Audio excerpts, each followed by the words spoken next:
সুপ্রিয় শিক্ষার্থী বন্ধুরা, নাজিমউদ্দিন ফকির চান উচ্চ বিদ্যালয়ের পক্ষ থেকে অনলাইন ক্লাসে তোমাদের স্বাগত জানাচ্ছি। আজকে আমি কথা বলবো সারাংশ নিয়ে। তোমাদের পরীক্ষায় সারাংশ আসে, তোমরা অনেক সময় কী করো, সেটাকে মুখস্থ করো। মুখস্থ করে তারপরে দেখা যায় পরীক্ষা হলে গিয়ে লেখার সময় আর তোমাদের পুরোপুরিটা আসছে না। তো আজকে আমি তোমাদের কিছু টপিকস বা কিছু টেকনিক দেখাবো, যেটা জানলে তুমি নিজের মতো করে মুখস্থ ছাড়াই নিজ থেকেই লিখতে পারবে সারাংশ। তো একটা সারাংশ যখন লিখতে যাবে তখন প্রশ্নটি তোমার বারবার পড়তে হবে। বারবার পড়ে এখানে দেখবা একটা কিওয়ার্ড থাকবে। কিওয়ার্ড বলতে আমি বোঝাচ্ছি একটা মূল শব্দ থাকবে। এই শব্দটা নিয়ে তুমি লেখা শুরু করবে, তাহলেই দেখবে তোমার সারাংশ হয়ে গেছে। তো এখন হয়তো অনেকেই আবার কিওয়ার্ড বা মূল শব্দের সাথে পরিচিত না, আমি আরেকটু এক্সপ্লেন করছি এটাকে। কিওয়ার্ড হলো এমন একটা শব্দ যে শব্দটা পুরো অনুচ্ছেদ বলতে বোঝাচ্ছি সারাংশ যা লেখা থাকে, যে কয়টা লাইন থেকে 5টা 6টা 7টা 8টা লাইনের মধ্যে যে একটা বক্তব্য থাকে, মূল বক্তব্য বা প্যারাগ্রাফ, ইংরেজিতে প্যারাগ্রাফ বলে, বাংলায় বলে অনুচ্ছেদ। তো যে একটা অনুচ্ছেদ থাকবে সেটা তুমি পড়বা মনোযোগ সহকারে। পড়ার সময় দেখবা একটা শব্দ থাকবে যে শব্দটা বারবার আসছে, প্রত্যেকটা লাইনে এই শব্দটা বারবার আসবে, সেটাই হলো কিওয়ার্ড বা মূল শব্দ। সেটাকে ধরে যদি তুমি তোমার মতো করে লেখা শুরু করো তাহলে তোমার সারাংশ হয়ে যাবে।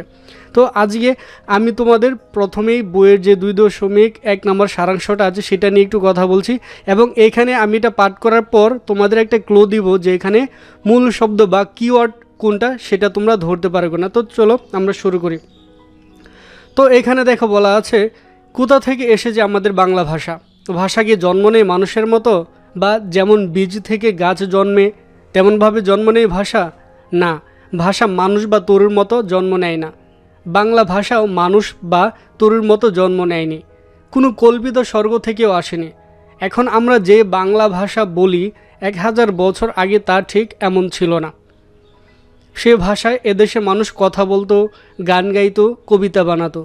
মানুষের মুখে মুখে বদলে যায় ভাষার ধ্বনি, রূপ বদলে যায় শব্দের, বদল ঘটে অর্থের। অনেক দিন কেটে গেলে মনে হয় ভাষাটি একটি নতুন ভাষা হয়ে উঠেছে, আর সেই ভাষার বদল ঘটেই জন্ম হয়েছে বাংলা ভাষার। প্রিয় শিক্ষার্থী বন্ধুরা, এতক্ষণ হয়তো তোমরা ধরতে পেরেছ এই অনুচ্ছেদে মূল শব্দ কোনটা, অর্থাৎ কিওয়ার্ড কোনটা। আমি আরেকটু সহজ করে বলছি, এই যে এতটুকু পড়লাম, এখানে কোন শব্দটা বারবার উচ্চারণ করেছি। আশা করছি তোমরা বুঝে ফেলেছো।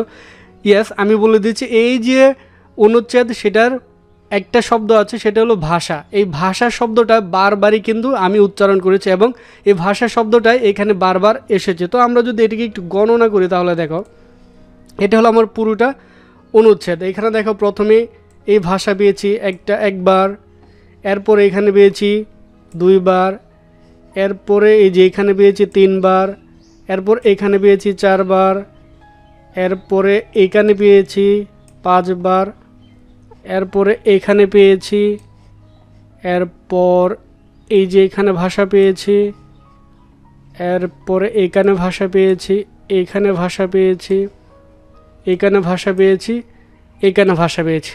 তো দেখো বন্ধুরা, এই একটা মাত্র শব্দ কতবার পেলাম? 1 2 3 4 5 6 7 8 9 10 11 বার পেয়েছি। তার মানে এই শব্দটাই এই পুরো অনুচ্ছেদ জুড়েই রয়েছে, এর জন্য এটা হলো কিওয়ার্ড বা মূল শব্দ। এখন আমি যদি এই শব্দটা নিয়ে লেখালেখি শুরু করি, অর্থাৎ তোমরা পরীক্ষা হলে এই শব্দটাকেই বাছাই করে যখন 2-3টা লাইন লিখে ফেলবা, তখনই তোমাদের সারাংশ হয়ে যাবে। আমি আবারও একটু ক্লিয়ার করে দিচ্ছি, এভাবে যে কোনো সারাংশ আসবে সেটাকে তোমরা একটু মনোযোগ সহকারে পড়বা। পড়ার পর দেখবা এখানে কোন শব্দটা বারবার উচ্চারণ হচ্ছে বা কোন শব্দটা দিয়ে বারবার নতুন বাক্য তৈরি করা হয়েছে, সেই শব্দটাকে তোমরা কিওয়ার্ড হিসেবে বা মূল শব্দ হিসেবে ধরে এরপর 2-3টা লাইন এই অনুচ্ছেদের উপর ভিত্তি করে লিখবা মন থেকে, তাহলে তোমার সারাংশ হয়ে যাবে, এবং সেটাতেই স্যারে তোমাদের বেশি নাম্বার দিবে। মুখস্থর থেকে যখন নিজ থেকে কিছু লিখবা তখন তোমরা ভালো নাম্বার পাবা। তো এখন এই যে ভাষা হলো আমাদের মূল শব্দ, তো ভাষা নিয়ে এখন আমরা যদি সারাংশটা একটু দেখি তাহলে এখান থেকে কি বলেছে। এই যে সারাংশ, এখন আমরা এইটা যদি একটু পড়ি, এখানে আমরা দেখতে পাবো আসলে আমাদের মূল শব্দ দিয়ে লিখেছি কিনা। দেখো, ভাষার ধর্মে হচ্ছে বদলে যাওয়া। এই যে দেখো আমরা ভাষা পেয়ে গেছি। মানুষের মুখে মুখে বদলে যায় ভাষার ধ্বনি। এই যে এইখানেও ভাষা পেয়েছি। শব্দেরও বদল ঘটে এবং সেই সঙ্গে শব্দের অর্থেরও। হাজার বছরের পরিবর্তনের ধারাবাহিকতায় এমনিভাবে আমাদের বাংলা ভাষার জন্ম হয়েছে। এই যে দেখো, এরপর আমি আবার কি পেয়েছি, ভাষা পেয়েছি। অর্থাৎ এখানে যে ব্যক্তি এই সারাংশটা লিখেছেন উনি কি করেছেন, মূল শব্দ অর্থাৎ কিওয়ার্ড যেটা, সেটা ধরেই উনি 2 থেকে 3টা লাইন লিখেছেন, আমাদের সারাংশ হয়ে গিয়েছে। আশা করছি বন্ধুরা আজকের ক্লাসটা তোমাদের খুবই উপকার হবে, কারণ এই টপিকসটা বা এই টিপস অ্যান্ড ট্রিক্সটা অনেকেই জানে না।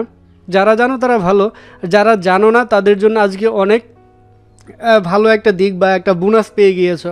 এখন থেকে আশা করি আর তোমরা সারাংশ মুখস্থ করবে না, কারণ এভাবে প্রত্যেকটা সারাংশ এখন থেকে তোমরা একটু বাসায় আরও 2-3টা সারাংশ একটু দেখবা বইয়ে, তাহলে দেখবা প্রত্যেকটা সারাংশের মধ্যে কী থাকবে, একটা মূল শব্দ থাকবে বা কিওয়ার্ড থাকবে, সেটা ধরেই তোমরা 2-3টা লাইন লিখে ফেলবা নিজের মতো করে, তাহলেই তোমাদের একটা বেস্ট সারাংশ হয়ে যাবে। আর হ্যাঁ, ভিডিও দেখার পাশাপাশি বাসায় অবশ্যই বেশি বেশি স্টাডি করবা, তাহলেই ভালো কিছু সম্ভব তোমাদের দ্বারা। আজ যাচ্ছি, ভালো থাকো, নেক্সটে দেখা হচ্ছে নতুন কোনো ক্লাসের মাধ্যমে। আল্লাহ হাফেজ।